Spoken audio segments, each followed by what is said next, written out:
The words socialist and secular were missing from one of the preambles displayed in Odisha State Assembly on November the 26th. Naturally, the opposition Biju Janata and the Congress saw red. The parties stalled the Assembly's proceedings. This took place only a day after the Supreme Court had quashed a plea that asked to remove the words permanently from the Constitution. So what was the plea? What did the top court say? Socialist, secular row. Why did the SC dismiss plea to modify Constitution's preamble? News9 plus Decodes. First, let's look at what these words mean. Socialist means somebody who believes in the social system of sharing the country equally as a society. Secular means being neutral and not inclined towards any one religion.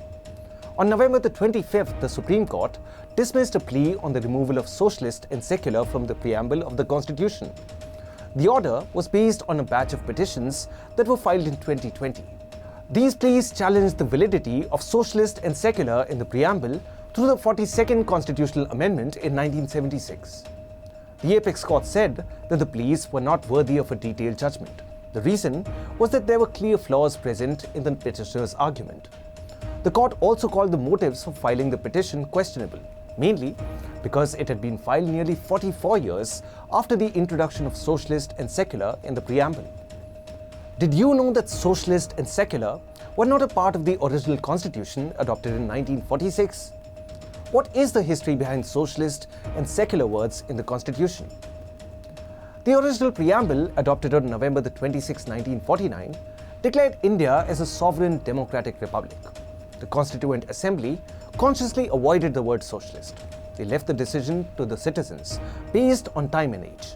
Similarly, the word secular has derived a very different connotation in India. In 1960, in the Berubari case, the Supreme Court opined that the preamble is not a part of the Constitution, so it is not a source of any substantive power. But in 1973, in the case of Nanda Bharti case, the Supreme Court reversed its earlier opinion and said that the preamble is part of the Constitution. So in 1976, the 42nd Constitutional Amendment inserted the words socialist, secular, and integrity into the preamble.